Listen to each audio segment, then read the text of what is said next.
どうもこんにちは、こんばんは。タムです。今回はミラクバレーの守りの方の解説をしていきたいと思います。まず最初に向かうのはこの左奥にある瓦礫の周りですね。ここの一番奥にある小さな塀があるんですけど、この塀を使いながら A 側の敵を撃ち殺していくイメージですね。最初は A 側に走っていく敵がよく見えるので、 A 側に走っていく敵をどんどん撃って殺していきましょう。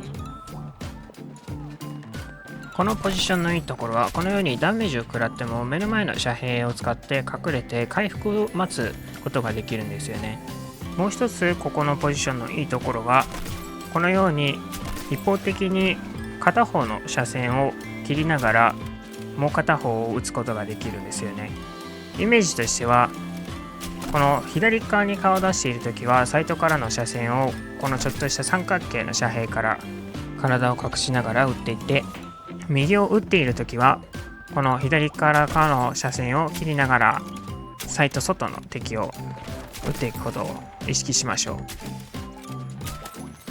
う。もちろん先ほどのポジションは戦車が来たりしたら長く保持することはできないので、このように取り返すような状況になると思うんですけど、取り返すような状況の時はこの大外の左を回って味方が一緒に来てくれればベストなんですけど、1人の時でも大外を回ってゆっくりとこの瓦礫にいる敵を先に殺してから前に上がっていって、この瓦礫周りに敵がいなさそうだったらもう一回同じポジションに入ってサイトの中を倒していくイメージを持ちましょう。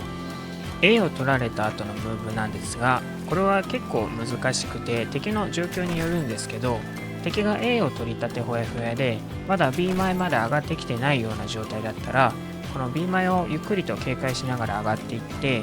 その A の中を撃てるような場所まで移動できたら移動していきましょう。今お見せしているのは個人的なおすすめな A が取られた後のポジションなんですけど、ここは忙しくなりがちなんですけど、うまくいけばこの塀の横から A の横に張り付いている敵を一方的に撃ち殺せるんですよね。これがかなり気持ちよくて、本当にできたらやりましょうなレベルでおすすめしています。以上がセクター1の解説でした。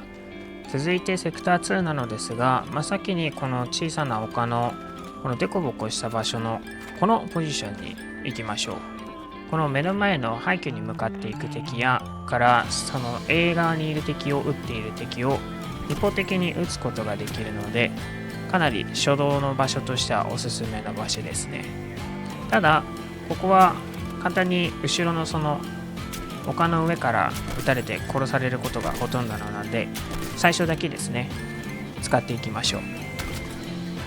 レアなケースなんですけど、 A が取られ始めててもここのポジションが取れるようだったら、このように一方的にまた A 前にいる敵を撃つことができるんですよね。これはさっきも言った通りリアなケースで、ほとんどが後ろの丘上に敵がいるので、その丘上の敵が殺してくるので取れないことがほとんどなのですが、取れたらラッキーくらいの感覚でどんどんここを狙って守りでも攻めていきましょう。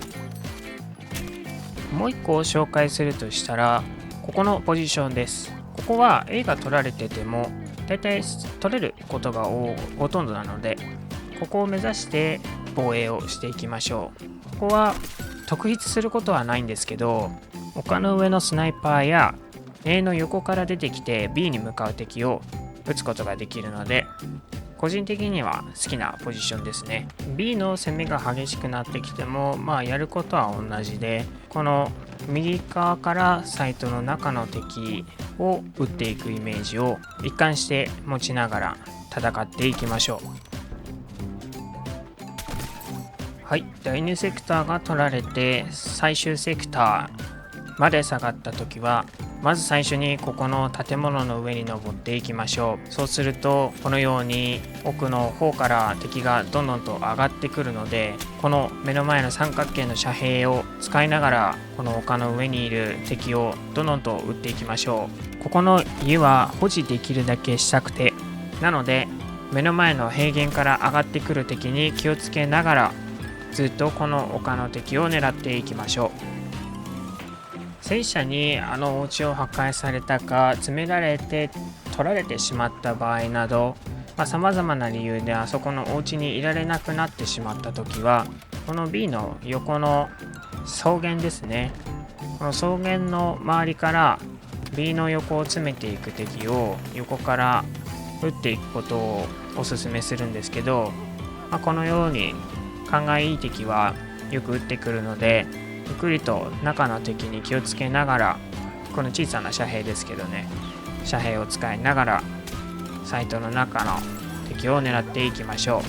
う。以上がミラクバレーの守りの解説でした。今後もこのようなマップ解説